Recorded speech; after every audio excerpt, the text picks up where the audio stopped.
Assalamualaikum warahmatullahi wabarakatuh. Saya Salwa Azahra dengan NIM 1211241110094. Selamat pagi Pak Ahmad selaku dosen pengampu mata kuliah Corporate Social Responsibility. Saat ini saya akan mengulang kembali materi yang telah disampaikan oleh Pak Ahmad di rekaman. Baik, saya juga ingin menyapa teman-teman semua yang mungkin menonton video saya. Halo teman-teman semua, aku mau nanya nih, kalau misalkan teman-teman dan Pak Ahmad gitu ya, pernah ngedenger ada sebuah pabrik yang dimana pabrik itu tuh selalu menghasilkan limbah-limbah gitu ya, kayak limbah udara, terus mungkin kayak limbah air, limbah dan sebagainya gitu. Nah, pernah nggak sih kayak ngeliat di pinggir-pinggir pabriknya tuh banyak pemukiman gitu? Pastinya kan akan menjadi terganggu gitu ya, karena ada pabrik tersebut gitu. Nah, selain terganggu juga pasti masyarakat tersebut juga tidak nyaman dan pastinya akan menimbulkan demo gitu ya, demo yang besar-besaran. Nah, bagaimana sih sebetulnya peran CSR di sini untuk menanggulangi hal tersebut begitu ya? Nah, jadi sebenarnya pemahaman tentang corporate social responsibility itu bukan cuman sekedar kayak bagi-bagi sembako atau misalkan kayak bansos-bansos yang ya udah gitu, cuman hanya bagi-bagi aja, tapi corporate social responsibility ini punya nilai atau value yang akan dirasakan oleh masyarakat sekitarnya begitu. Nah, teman-teman, kita tuh harus tahu kalau misalnya tren industri di Indonesia sekarang itu udah bener-bener terjadi pergeseran gitu ya, yang mungkin kalau misalkan dulu kita tuh melihat bahwa perusahaan nggak bisa lagi cuman memikirkan single bottom line atau keuntungan semata. Kenapa? Karena Indonesia juga punya budaya yang benar-benar kayak peduli banget sama lingkungan gitu ya. Nah, kalau misalkan ada nih lembaga yang benar-benar egois, terus juga pasti kan akan memunculkan ketidakharmonisan itu ya. Jadi kalau misalkan kita ngebayangin nih terjadi sesuatu konflik kepentingan, operasional terhambat, terus citra dari perusahaannya hancur dan juga performa karyawan pun pastinya jadi turun dong, karena jadinya keterlibatan di lingkungan itu tuh sebenarnya investasi buat keamanan bisnis dari perusahaan itu gitu. Nah, oke, sekarang coba kita bedah dulu konsep intinya gitu ya, yaitu triple bottom line. Nah, ini adalah materi yang paling krusial karena konsep 3P atau yang kita bisa disebut people, planet, dan profit. Uniknya ini tuh di era ekonomi modern saat ini gitu ya. Nah, si kita tuh sebenarnya nggak cari buat keuntungan dulu gitu, tapi kita fokus ke people atau ke orang atau ke masyarakatnya. Kenapa? Karena kalau misalkan kita mendirikan sebuah perusahaan di tengah-tengah masyarakat pemukiman masyarakat yang padat gitu ya, atau misalkan dia daerah pemukiman, kita tidak memerhatikan tentang kesejahteraan masyarakat, pastinya nanti ketika ada konflik atau ketika ada penyebab-penyebab yang memang disebabkan oleh perusahaan kita, masyarakat tidak akan membantu kita gitu. Jadi memang benar-benar sangat krusial banget gitu ya untuk orang-orang yang memang memiliki perusahaan, memiliki pabrik gitu ya di pemukiman masyarakat. Nah, selanjutnya kita tuh harus bagaimana sih? Nah, kita tuh harus planet. Tadi planet itu adalah menjaga bumi kita, menjaga bagaimana produksi-produksi yang kita keluarkan dari perusahaan atau pabrik kita itu ketika misalnya ada limbah atau sebagainya, kita harus memfilterisasi dulu gitu. Jadi jangan sampai hal tersebut bisa mengakibatkan limbah yang akan merugikan lingkungan gitu. Nah, selanjutnya di sini ketika ketika tadi ya dua aspek yang planet dan people itu terpenuhi, nah sebagai bonusnya maka kepercayaan publik juga akan ikut ada gitu. Nah, setelah itu ketika kepercayaan publik kita dapat ini, kalau misalkan masyarakat tuh udah menerima bahwa oke, perusahaan tersebut ini tuh benar-benar kayak menjaga kita dari berbagai isu lingkungan, berbagai permasalahan di pemukimannya gitu ya. Jadi mereka mendapatkan rasa keamanan, rasa kesejahteraan yang dimana mereka juga akan mendukung perusahaan kita. Nah, selanjutnya kalau misalkan kita sebaliknya nih ya, kita tidak memperhatikan people dan planetnya, maka hal tersebut tidak akan terjadi. Yaitu sebaliknya, masyarakat tidak akan diam, masyarakat mungkin akan mendemo perusahaan kita karena perusahaan kita tidak mementingkan kesejahteraan mereka dan juga kesejahteraan lingkungan. Nah, mungkin ada yang nanya juga ya gitu, Salwa itu kan teori gitu, kalau misalkan praktiknya seperti apa sih? Nah, di Indonesia sendiri nih, corporate social responsibility itu tuh sebenarnya udah dipayungi hukum gitu ya, melalui Undang-Undang Perseroan Terbatas dan Standar Internasional ISO 26000. Jadi mohon maaf, standar internasional. Jadi ini adalah standar wajib. Nah, kenapa harus diatur undang-undangnya gitu? Karena kebutuhan dan harapan masyarakat itu dinamis gitu. Kita juga kayak harus dihadapkan pada keterbatasan sumber daya alam. Nah, makanya kenapa CSR ini tuh punya payung hukum gitu. Karena ketika seluruh aktivitas yang kita lakukan itu harus berdampak kembali kepada masyarakat atau sumber daya Indonesia gitu ya. Nah, selanjutnya jadi harapannya sebetulnya payung hukum ini itu agar perusahaan, pabrik-pabrik gitu ya, itu bisa menaati SOP, menaati hukum, menaati berbagai peraturan yang memang dibuat oleh kebijakan pemerintah, yang dimana kembali lagi untuk kesejahteraan masyarakat dan juga lingkungannya. Nah, selanjutnya perusahaan besar punya tanggung jawab yang setara dengan kekuasaannya. Nah, ketika kita sebagai pemilik perusahaan, kita memiliki kekuasaan, betul? Betul. Nah, tapi yang jadi mungkin permasalahan banyaknya kasus gitu ya, yaitu penyalahgunaan kekuasaan atau abuse of power.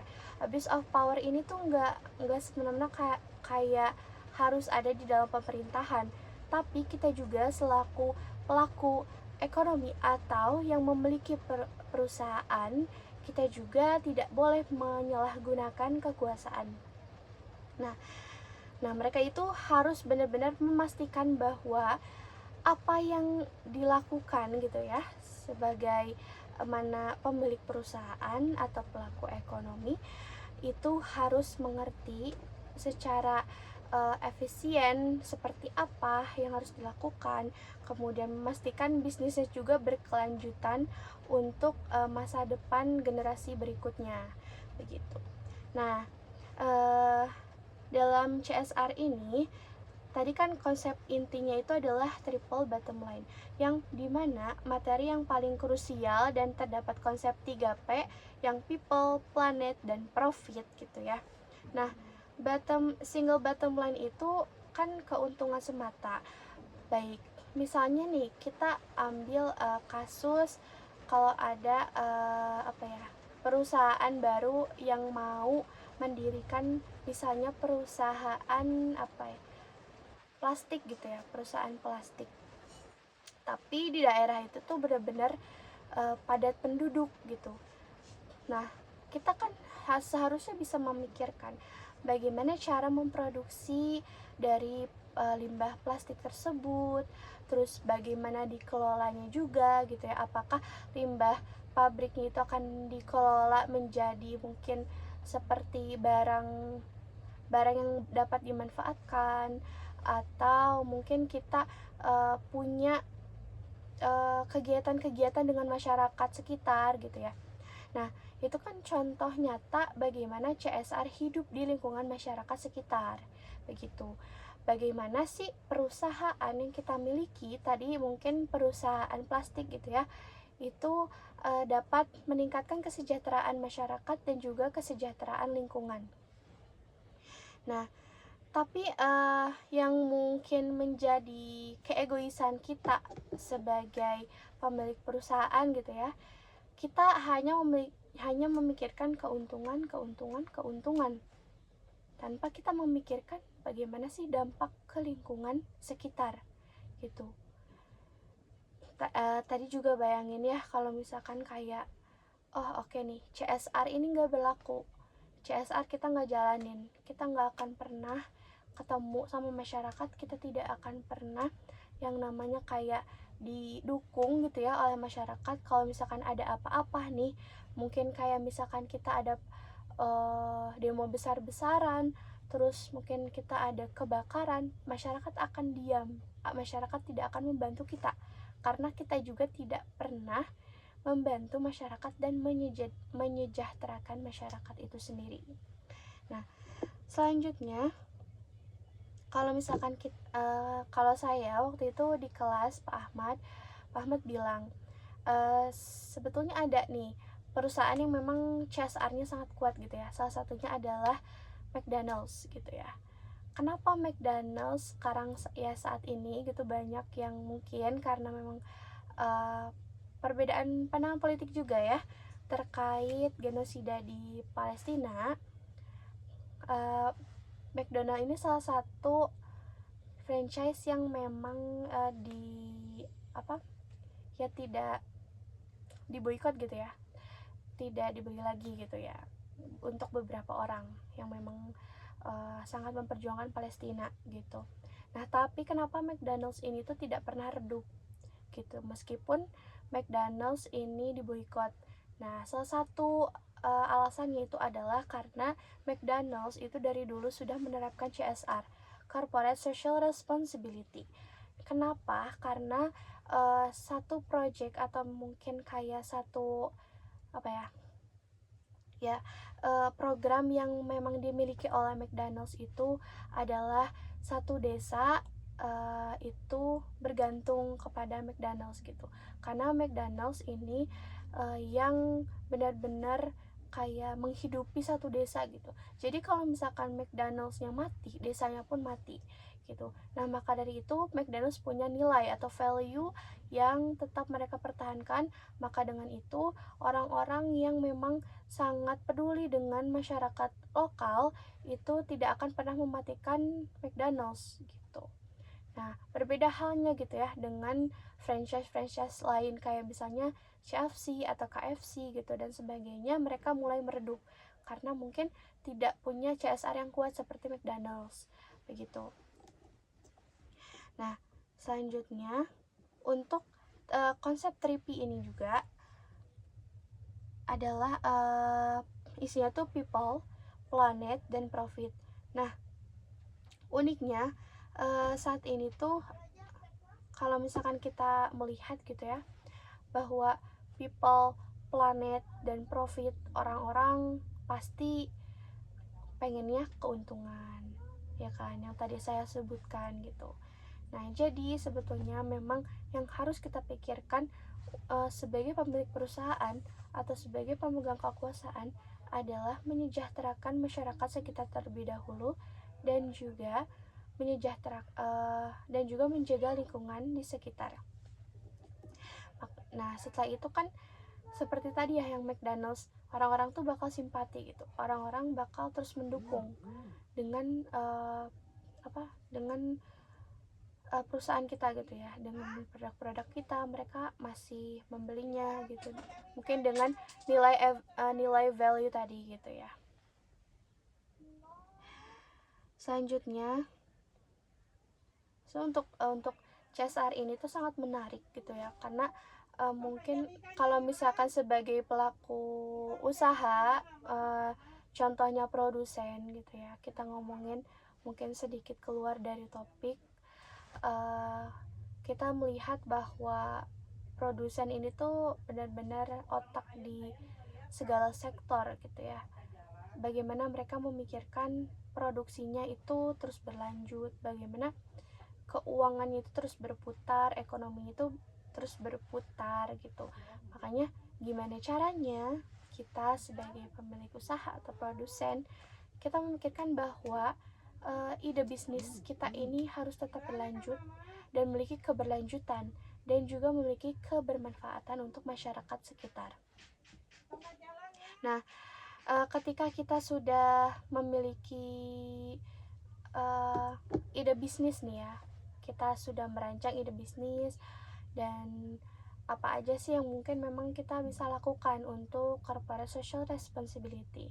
Nah, mungkin untuk saat ini, contohnya nih, saya sebagai mahasiswa diberikan tugas untuk melakukan CSR.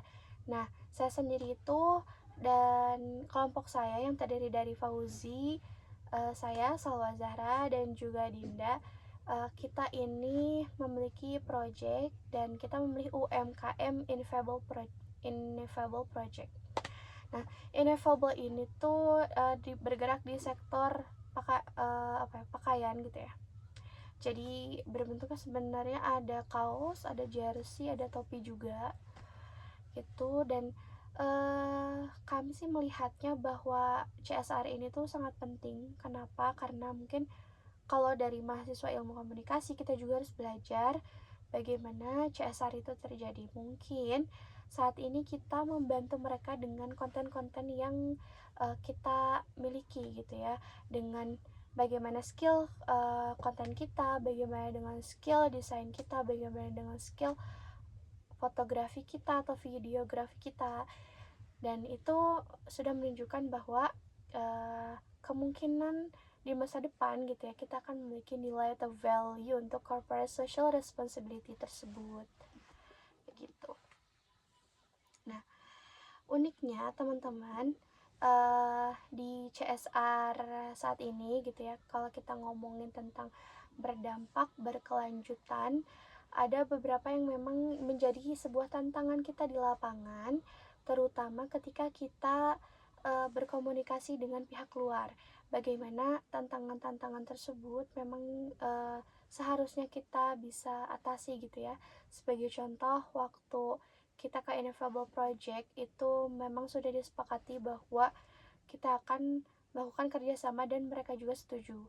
Tapi pada saat kita meminta untuk meng-up video atau konten kita di sosial media mereka, tidak ada respon. Dan sebetulnya kita juga bingung apakah, dan karena kita juga dikejar deadline gitu ya, apakah kita tetap melanjutkan dengan Ineffable Project atau kita cari UMKM lain gitu. Nah, tapi ketika mungkin kalau saya sendiri gitu ya, saya dan teman-teman saya coba konfirmasi ulang gitu ke sana, dan alhamdulillahnya gitu kita diterima dengan sangat baik. Kita mungkin juga karena ada alasan tertentu, alasan pribadi gitu ya, yang memang ownernya ini tuh lagi sibuk gitu, jadi komunikasinya juga memang sedikit terhambat. Tapi setelah itu ownernya udah bilang ke kita, oke, kita akan buat kerjasama konten dengan Ineffable Project. Dari pihak mereka juga benar-benar ngasih kita barang gitu ya, ngasih kita untuk ngonten gitu, untuk fasilitasnya alhamdulillah. Dan kita disuruh untuk ngasih video ke mereka, terus juga timeline kontennya gitu, biar memang kontennya ini tuh nggak apa ya, nggak punya timelinenya sendiri gitu ya, jadi benar-benar teratur gitu. Nah, selanjutnya untuk corporate social responsibility, mungkin in corporate social responsibility tuh pasti ngomongin tentang keberlanjutan atau ide keberlanjutan gitu ya. Kalau misalkan kita punya suatu program yang memang benar-benar bermanfaat untuk masyarakat lokal, itu sangat bagus sekali. Tapi kalau misalkan program ini mati, berarti kita harus memilih lagi program apa yang memang sekiranya sangat dibutuhkan oleh masyarakat gitu. Nah, baik. Di sini juga teman-teman juga harus tahu kalau misalnya tren di industri Indonesia tuh emang udah bergeser gitu ya. Dan kita juga yang nggak boleh egois, kita juga harus mengerti bagaimana kondisi perekonomian Indonesia, bagaimana kondisi kesejahteraan masyarakat Indonesia gitu ya. Ketika kita pemilik usaha atau ketika kita memiliki perusahaan, tentunya harus terus dilibatkan masyarakat lokal begitu. Nah, oke. Selanjutnya, jadi mungkin kesimpulan dari CSR ini tuh ya, CSR ini adalah jembatan antara dunia bisnis yang keras dengan kehidupan sosial yang dinamis. Jadi bukan lagi zamannya industri jadi menara gading, tapi industri ini tuh bisa jadi seperti adik kakak gitu ya, adik kakak dengan masyarakat. Jadi kita tuh benar-benar yang namanya berdekatan dengan masyarakat gitu. Nah, untuk itu kita juga sebagai calon praktisi komunikasi kedepannya memahami bahwa corporate social responsibility adalah kunci untuk menjaga reputasi lembaga di masa depan. Bisnis yang hebat bukan yang paling kaya, tapi yang paling bermanfaat bagi sekitarnya. Nah, untuk itu mungkin sebagai penutup dari saya, CSR ini akan kita pahami sebagai sebuah program yang berkelanjutan untuk masyarakat lokal ketika kita memiliki sebuah perusahaan atau pabrik yang memang berdiri di tengah-tengah pemukiman masyarakat, di mana kita juga harus memikirkan 3P. Triple P, yaitu people, planet, dan maaf saya lupa. People, planet, dan profit gitu ya. People, planet, dan profit. Masyarakat lokalnya dulu, dilihat kesejahteraannya. Terus planet itu adalah kesejahteraan sumber daya alam atau kesejahteraan lingkungannya. Dan yang terakhir adalah profit, keuntungan kita begitu. Nah, mungkin itu saja penyampaian dari saya, Salwa Azahra.